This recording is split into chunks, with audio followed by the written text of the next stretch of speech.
상승의 종아 올려라 스타 골든벨 시간입니다. 오늘은 김호영 대표, 남궁학 대표 함께 할 텐데요.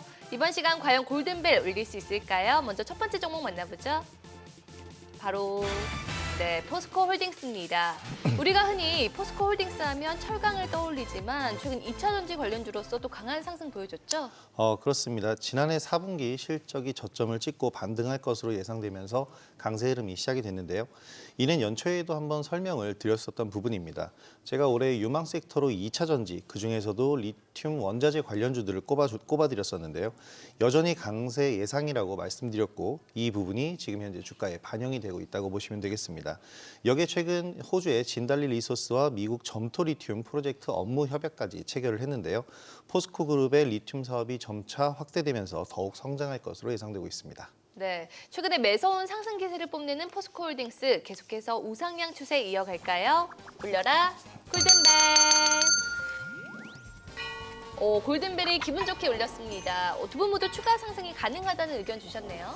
네, 이제 미국의 인플레이션 감축법 시행에 따라서 북미 지역의 글로벌 2차 전지 기업들의 투자가 잇따르고 있는 상황에서 이제 미증시의 전기차 관련주들이 강세를 보이면서 국내 2차 전지 관련주가 이제 수혜를 받는 모습입니다.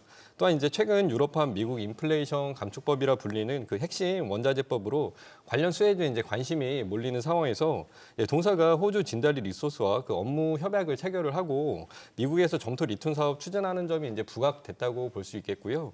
기술적으로도 이제 지난 15일 대량 거래를 동반해서 저항 구간을 이제 통과하는 상승 흐름이 나와 주었기 때문에 현 구간에서 이제 바로 상승 흐름이 나와줄지 한번 쉬었다 갈지는 이제 확실하지 않지만 최근 2차 전지나 리튬 관련주의 이제 흐름을 봤을 때 향후 주가 흐름 역시 긍정적으로 볼 수 있겠습니다. 네, 포스코 홀딩스뿐만 아니라 2차 전지의 핵심 소재인 리튬 확보를 위해서 세계 각국이 사활을 건 경쟁을 펼치고 있는데요. 혹시 관련해서 두 분이 눈여겨보는 탑픽 종목 확인해 볼까요?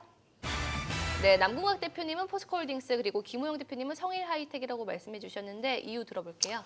일단 포스코 홀딩스 또 LNF, 에코프로 이런 리튬 관련주들 대부분 지금 주가가 많이 치솟은 그런 상태입니다. 근데 이렇게 직접적으로 리튬을 생산하는 업체들도 있지만 이미 사용한 후에 배터리에서 리튬을 추출하는 기업들의 주가 작년에 굉장히 불붙어서 많이 올라갔었는데요. 바로 배터리 리사이클링 관련주입니다. 대장주 역할을 하고 있는 종목이 바로 성일 하이텍인데요. 동사는 2차 전지 리사이클링 전문 업체로 휴대폰 그리고 노트북, ESS 등에서 유가 금속을 추출하는 기업입니다. 리튬도 이에 포함이 되겠고요.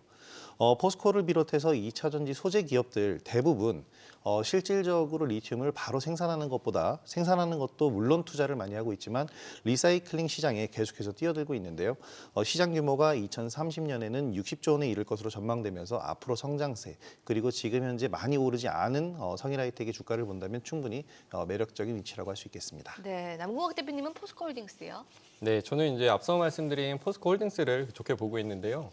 리튬 분야를 보면 올 하반기부터 포스코 HI 클린메탈 공장에서 2차 전지의 이제 주 원료인 리튬, 니켈, 이제 코발트를 이제 생산할 예정이며 그 포스코 이제 아르헨티나 공장은 2024년에서 5년경에 이제 완공 예정으로 비록 지금은 이제 매출액이 크지는 않지만 장기적으로 이제 포스코 그룹이 가진 리튬 사업 부분에 이제 성장세가 반영이 된다면 향후에도 이제 긍정적인 주가 흐름을 기대할 수 있을 것으로 보입니다.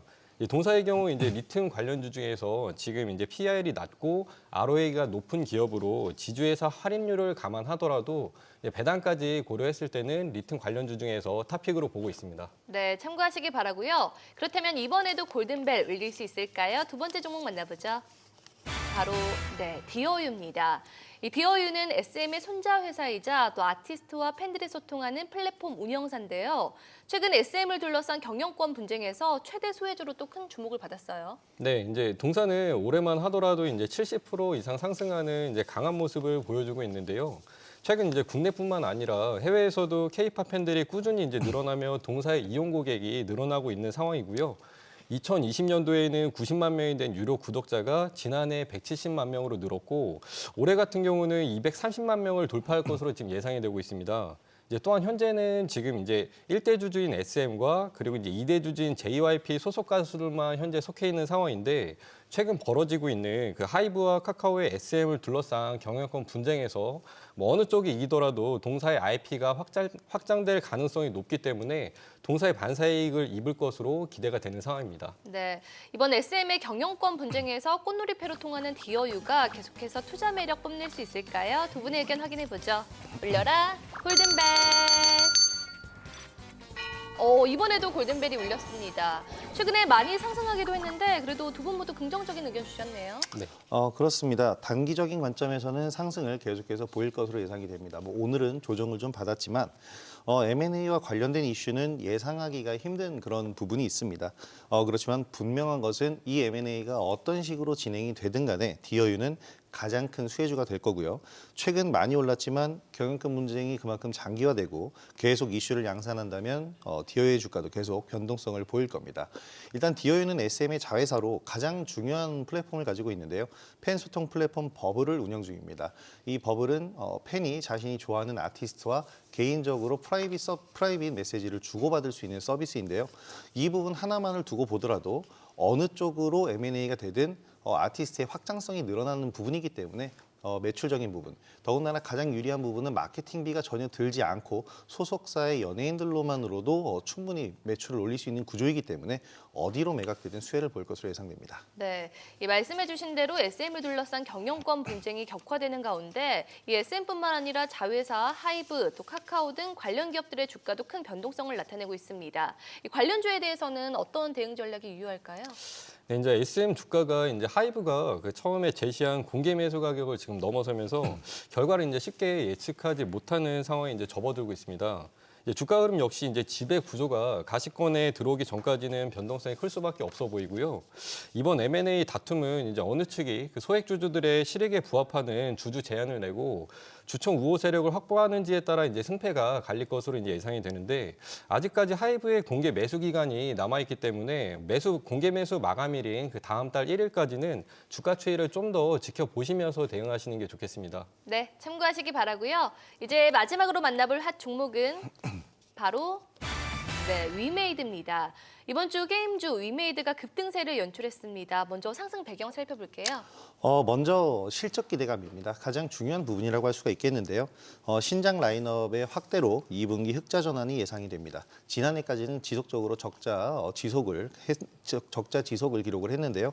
올해는 미르 M 글로벌이 출시되는 등 글로벌 신작들이 줄줄이 대기를 하고 있기 때문에 전년 대비 50% 정도의 매출 증가를 기대를 하고 있다고 합니다.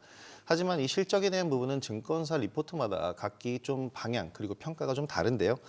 하지만 확실한 주가 부양의 원동력은 이제 역시 실적에서부터 나올 수가 있을 것으로 예상이 되고요. 무엇보다 지금 이 실적이라는 부분으로 가격이 상한가 이후에 급등을 보일 정도로 상승을 한다고 하기에는 조금 오버하는 그런 모습이 있을 수 있겠는데 이렇게 오버스러울 정도로 상승하는데 가장 큰 역할을 하고 있는 것은 역시 지난해 위메이드의 주가에 가장 큰 타격을 주었었던 위믹스의 상장 폐지였습니다. 이제 상장 폐지 이후에 다시 한번 위믹스가 가상자산 거래소에 상장이 되게 됐는데요.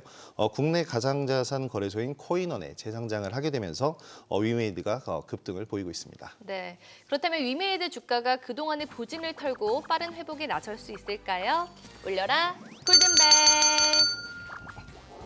오늘 세 종목 모두 골든벨이 울렸습니다. 위메이드 역시 추가 상승 기대해 볼 수 있을까요?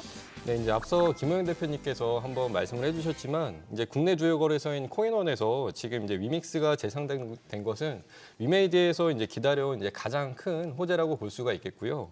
이에 따라 이제 작년에 거래 지원 종료로 많은 우려가 제기됐던 위메이드의 블록체인 신사업도 강한 동력을 얻을 것으로 기대가 되고 있습니다. 그리고 이제 다만에 이번 재상장은 코인원의 이제 단독적인 결정이기 때문에 추가적으로 다른 거래소를 확보할 수 있는지 여부를 이제 살펴볼 필요가 있겠고요. 이제 동사 같은 경우는 지난해 1월 말 전 세계 이제 170여 개국에 출시한 미르 M 글로벌이 지금 성과를 내고 있으며 지난 몇 년간 블록체인 분야 투자 성과도 올해 본격화되고 그리고 중국 사업과 신작 게임 출시 등을 통해서 사업을 확대할 계획으로 향후 주가의 그 추가 상향 역시 긍정적으로 기대할 수 있는 부분으로 볼 수 있겠습니다. 네, 위메이드의 경우 급등 후 1년 이상 주가가 내리막길을 걸으면서 소위 물려있는 분들 역시 많으실 텐데요. 그렇다면 지금이 탈출 기회일까요? 추가 매수 기회일까요? 이 보유한 분들을 위한 전략 좀 세워주시죠. 일단 비중에 따라 전략이 좀 다르겠고 세부적으로 좀 전략을 자세하게 세우셔야 될 것 같은데요. 일단 결론부터 말씀드리면 추가 매수는 충분히 가능한 시점이다라고 생각이 됩니다. 왜냐하면 의미 있는 거래량과 함께 말 그대로 바닥에서 첫 상한가가 기록이 됐기 때문에 이 점은 상당히 의미가 크고 중요하다라고 볼 수가 있겠고요. 다만 이미 비중이 크신 분들이 문제가 될 텐데요. 이분들은 지금 추가 매수를 한다는 것은 가격도 그렇게 낮아지지는 않으실 겁니다. 그렇기 때문에 비중 관리를 위해서 반등을 이용해서 그동안 추가 매수 물량이 있다면 이 물량들을 좀 정리하시고 비중을 좀 줄이시면서 다시 눌리는 구간, 그러니까 재매수 구간을 한번 더 노려보시는 것이 안전할 것 같습니다. 네. 지금까지 한 주간 주식시장을 뜨겁게 달군 핫 종목들 만나봤는데요. 두 분의 의견은 참고 자료일 뿐 투자의 판단과 책임은 투자자 본인에게 있다는 점 말씀드리고요. 그리고 주식은 물론 돈 되는 재테크 정보 검색창에서 크존을 검색한 후 앱을 다운로드 받으면 누구나 쉽게 만나볼 수 있으니까요. 많은 관심 바랍니다. 다음 주 여러분의 계좌에도 상승의 종아 올려라. 지금까지 스타 골든벨이었습니다.